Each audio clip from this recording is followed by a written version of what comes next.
Hazbin Hotel, one of the most popular shows made by Vini and Madrano. Hazbin Hotel recently had a series come out. It was a very big fan-made animation that really popped off on the algorithm for Vini and Madrano's channel. There's never been a fan-made, animation quite like it. There has been other contenders, but there's never been one like that channel, Hazbin.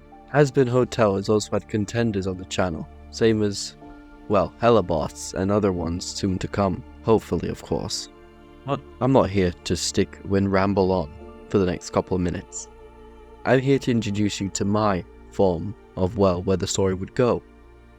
And if you want to see more videos like this in the nearby future, make sure to hit the subscribe button. It does help us out quite a lot with these videos that I make. And also, the next part out for this series will be out the moment you guys reach around, let's set an odd goal for once. Let's get about 60 likes and 47 comments. Let's try and go for that. I want to keep you long, and I hope you'll enjoy. Izuku Midoriya wasn't average. He was worthless, a complete Deku according to society. In a world where 80% of the population had superpowers, the 20% without quickly became the discriminated minority. This was a harsh fact that Izuku had learnt from a young age after being diagnosed as quirkless. Since that day his life had taken a steep dive. He lost his friends, he was constantly bullied, his father left, and now his own mother, the woman he looked up to the most, had died, leaving him alone in the world. He sighed grimly as he looked up at the clear skies above him before looking down at the alleyway below him. Juice a swan dive off the roof is on the plans. Bakugo was right. The teen sighed as he took off his shoes and tied the laces together before pulling out his notebook and writing a brief message. With a resigned and tired sigh, he tossed his shoes at a power line where they wrapped around the wires. A loud explosion rattled the air and his bones as he stared down at the pavement below. With a shallow breath, he leapt the pavement rushing to meet him. A sharp, intense pain and crack was felt before everything flashed with static and darkness. With a gasp, he sprung up in a dumpster of all things. Couldn't even die right. Deku indeed. Izuku sighed to himself as he climbed out of the dumpster, only to realize a few things had changed. First being his skin was now a pale bluish white, and his uniform now had shredded cuffs. The next was there was no sky, only a rocky red ceiling high above that was partly shrouded with a red mist. Where am I? Izuku asked himself as he took note of the buildings around him, which looked like something from a 20th century rock band cover mixed with American architecture. Hey, you okay there? You're bleeding? A woman's voice asked. Jumping slightly and spinning on the spot, Izuku came face to face with a white-skinned blonde with rosy red cheeks, yellow eyes, black lips, and in a red and black hotel bellhop uniform with black high-heel shoes. Embroidered across the left pocket of the uniform was the name Happy Hotel. Her smile looked slightly strained, as if something had her freaked out, or she just saw her parents naked. Yeah, that bad. Izuku muttered as he brought his hand to his head and felt something sticky there. Pulling his hand back revealed partially dried blood stuck to his fingers. You must have gotten caught up in the purge. Come on, let's get you fixed up. I'm Charlie, by the way. What's your name?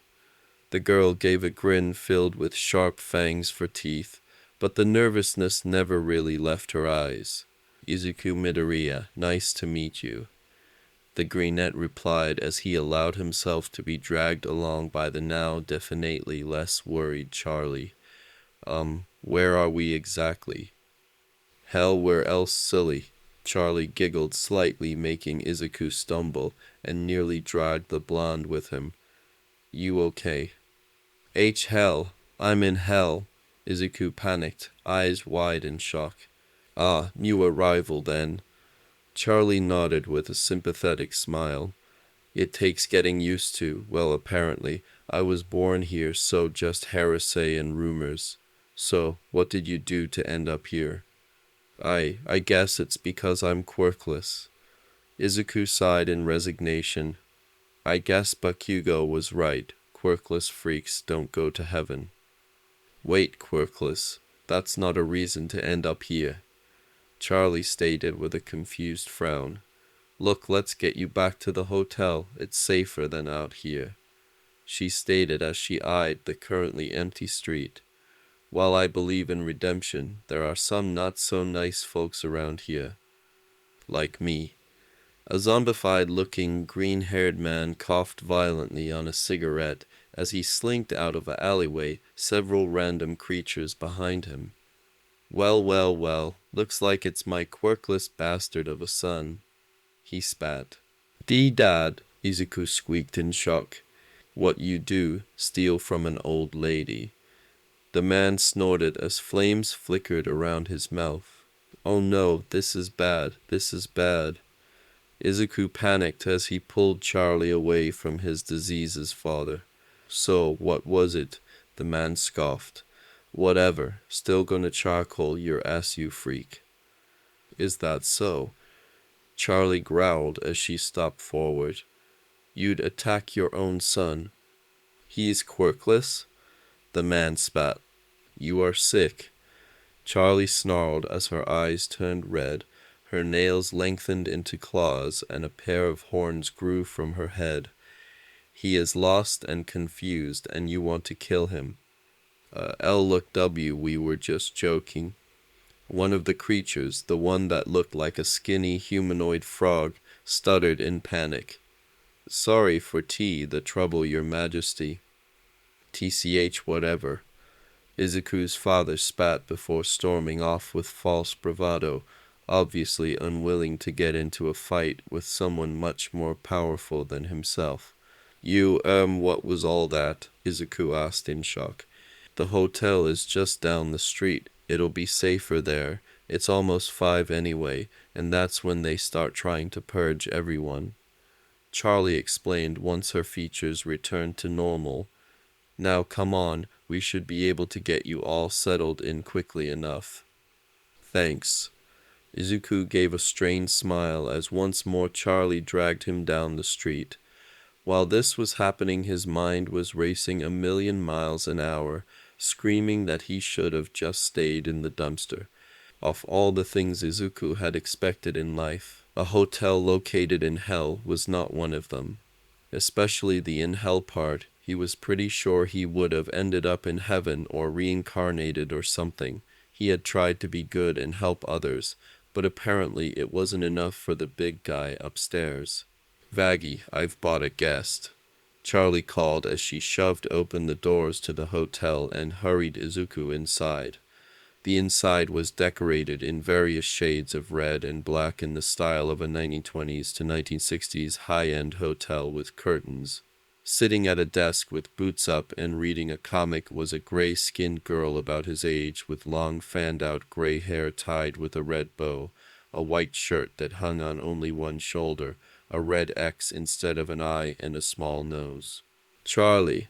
The woman smiled as she looked up only to freeze in fear before vaulting over the desk, drawing a spear from somewhere and holding the tip to Izuku's throat, all within a split second. No funny business, she growled. You put the spear down, please. Izuku gulped nervously as he held his hands in the air. Nervous sweat dripped down his face. Vaggie, relax, he's harmless, just got here too. Charlie smiled charmingly as she lowered Vaggie's spear. You know we don't attack guests. Unless they start it or it's Katie Killjoy. I know, my Ammer.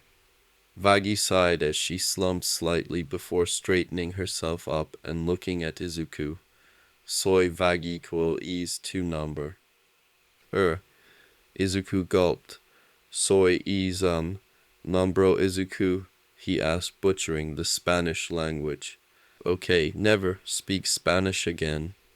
Vaggie deadpanned before turning to Vaggie. So, what's up with the nervous Cenobite? He's a new arrival. He had a small panic attack since someone told him all quirkless end up here. Charlie explained as she put a hand on Izuku's shoulder. His father is down here as a zombie. So, how was your life? Faggy asked. You in a gang? Villain stole shit? No, nothing like that. Izuku gave a nervous chuckle. I was actually trying to be a hero and help people. Okay, how the hell did a cinnamon roll like him end up down here? Vaggie asked in complete deadpan and disbelief. A loud explosion sounded from somewhere within the hotel, making Izuku squeak in fear and drop to the floor shaking like a leaf. First of Baxter, Vaggie screamed as her girlfriend began to try and calm Izuku. Second off, what the actual fuck is wrong with him? Haven't seen someone react like that since Alistair and Angel Dust got bored. Sorry, Kachin, sorry, Kachin, sorry, Kachin. Izuku kept muttering to himself in shock and fear. Green wisps of fire flickered about his hair, not that he noticed it. Get Angel Dust, as much as I hate to admit it, he is probably the best at dealing with people in shock. Charlie sighed as she hugged the terrified teen before looking back up at her girlfriend, her eyes now red and her teeth sharp fangs. Whoever hurt him is gonna pay. Damn, that's hot. Vaggie muttered with a smirk as she went off to find the local second worst pain in the ass. Angel Dust had been a member of the mob before his death and had easily gained access to hell, where he became a spider demon and continued on as normal for the most part. He was simultaneously the hotel's best and worst patient, given how, while he could get better, he chose to be an utter asshole and sin almost as much as Alistair, if such a thing was possible, that is. Well, well, well, what do we have here? A voice that sounded like an old radio asked just after Vaggie left the main room. The Midoriya boy, never expected to see him here. Alistair, you know him? Charlie asked in concern. Alistair was bad news, period. He was only kept around as a ditcherant to other troublemakers, and to keep the purges from being any worse than they already were. Of course I do. Alistair huffed, sounding offended as he tapped his microphone cane on the ground in front of him. He was on the fast-track list to heaven. Why he is here, well, that is a bit of a shocker. Suicide is a sin after all, and this kid done goofed. The radio demon gave a large fang-filled grin. Why would he kill himself? Life is so precious. Charlie stated as she softly began to run Izuku's back in an attempt to calm him down and to make sure his flames didn't get out of control and destroy the hotel. Oh, a little angry Pomeranian gave him some bad advice about swan diving and roofs. Alistair waved it off.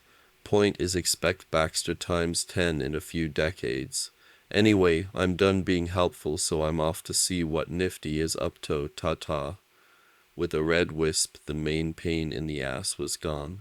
Sorry, Kachin, sorry, Kachin, sorry, Kachin. Izuku kept muttering as Vaggie returned with a white-furred, four-armed spider demon with a large bust in a pink and white striped suit with black boots, a bow tie, 4 pink gloves, and with one eye normal while the other was black and red. This was Angel Dust.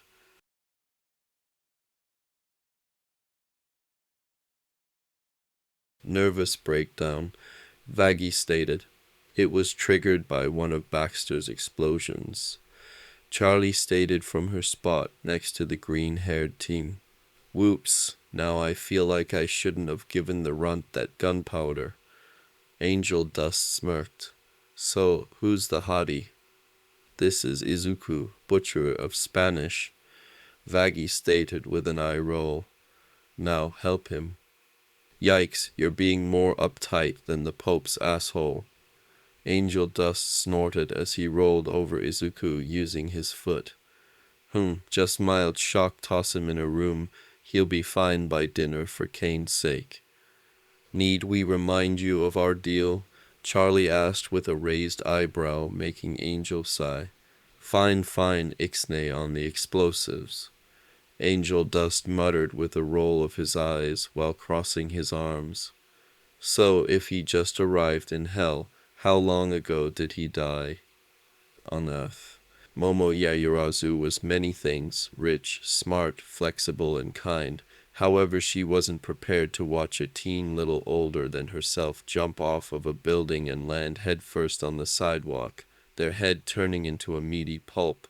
For that reason alone, she quickly made a large barf bag and quickly found she filled it and two more before she could calm herself enough to think properly again.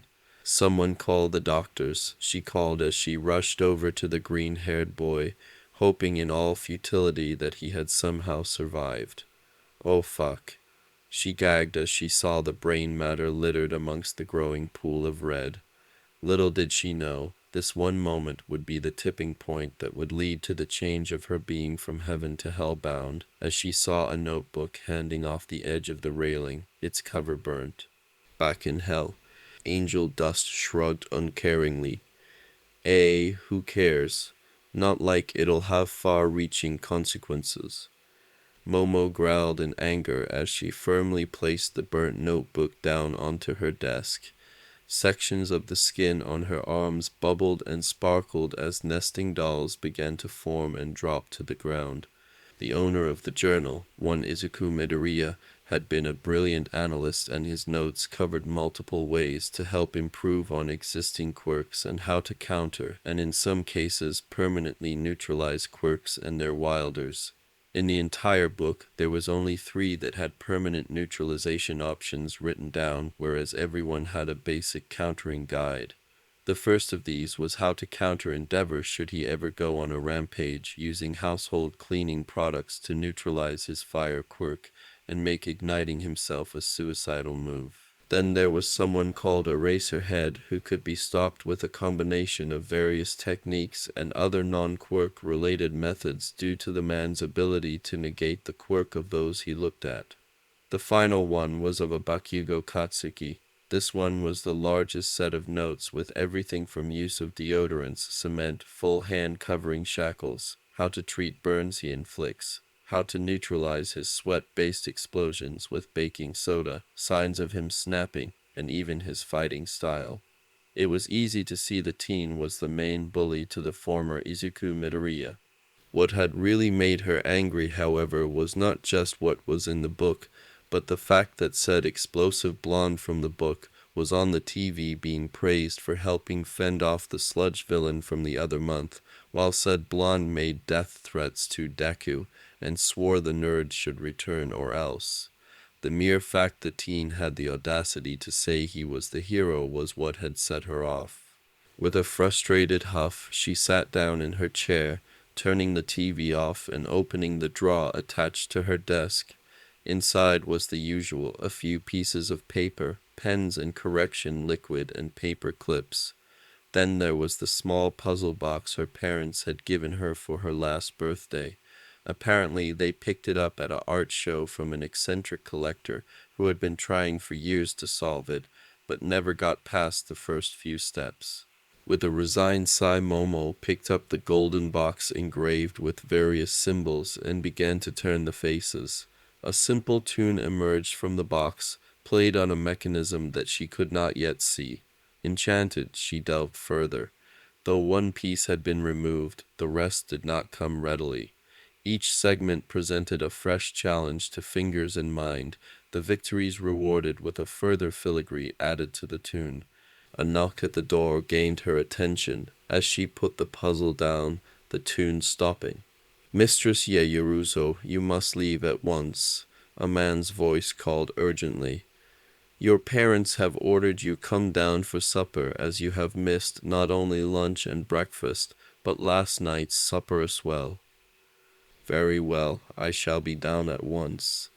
Momo sighed as she stood up, fixed her ruffled skirt, and left the room. Happy Hotel. Izuku Midoriya, youngest demon at Hazbin Hotel, frowned as he rubbed at his left ear in annoyance. For the past few days there had been an on and off again tune that grew in complexity before stopping. Nobody could figure out where it came from exactly, or why only Izuku and Alistair seemed to be able to hear it, but it annoyed the cane out of them both. With a soft sigh, he pulled out his notebook and began to write down notes of what the hotel security cameras were picking up. Vaggie was on front desk as usual. Baxter was raiding the pantry for snacks with Nifty on her break. Charlie was out front trying to hand out flyers with a bored beyond belief. Angel and Alistair was standing in the middle of a dark room grinning up at the camera, unmoving as he had been or the past few hours, not even blinking. In fact, if it wasn't for the slight manic twitch of the eye, Izuku would have said the camera was frozen again.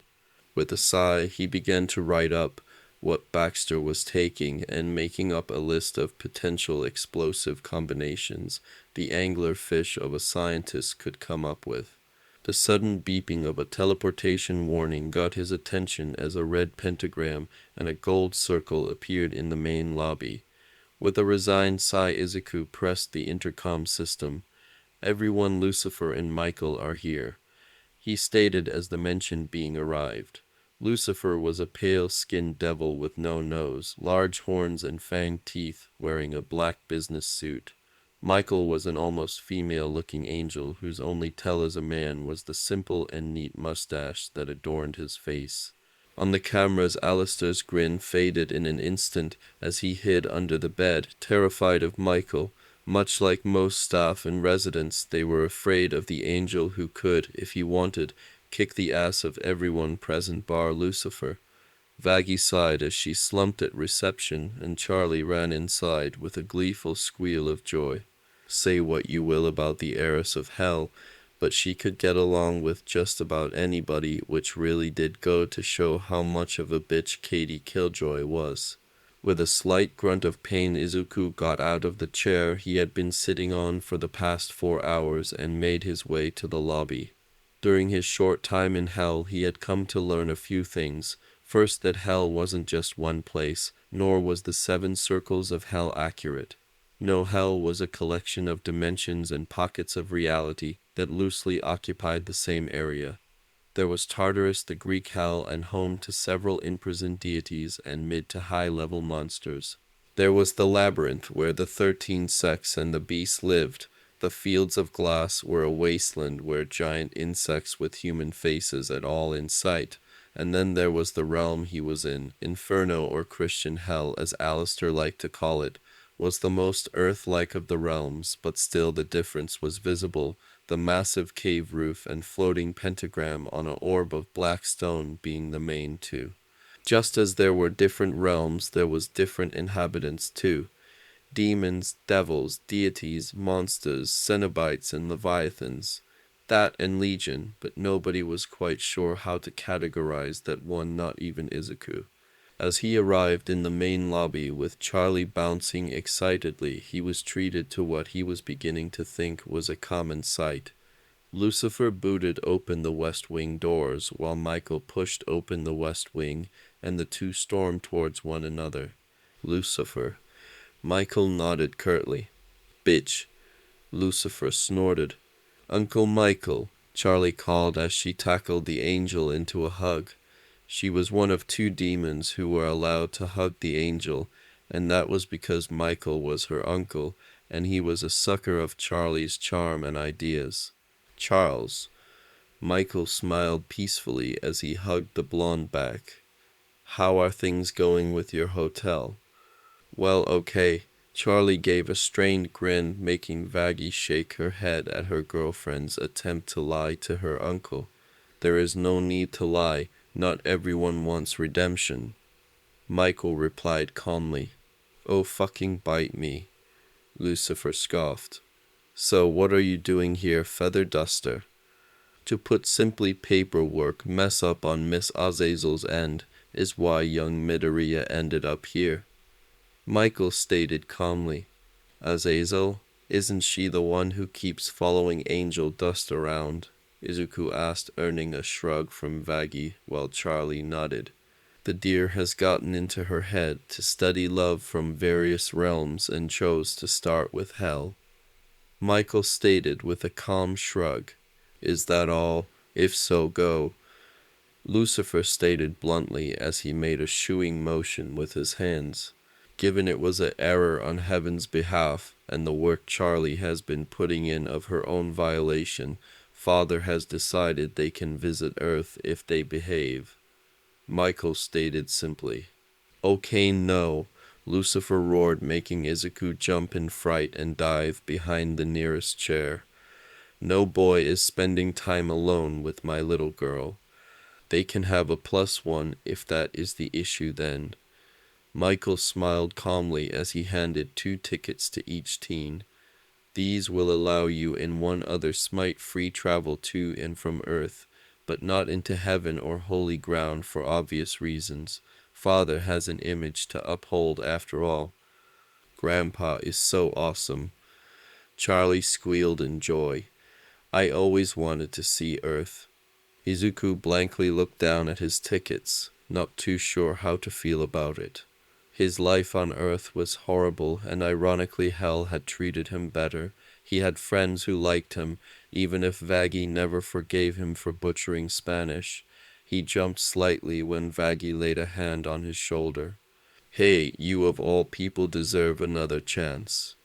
Vaggie grinned while Izuku blushed at how close she was. Vaggie, as a general, avoided males, and Izuku could respect that given how she was treated in life. But for whatever reason she acted weirdly around him, and he still had no clue what it was. Of all the times. Lucifer grumbled in annoyance as he ran his hand down his face in agitation. Fine, whatever now, why are you here really? I know you would have came just for that, and you were here last month for Charlie's birthday, so spill. No need for violence. Michael placated and a disarming smile. The main reason I'm here is paperwork transfers. Lucifer growled in annoyance as a pair of files appeared in front of him.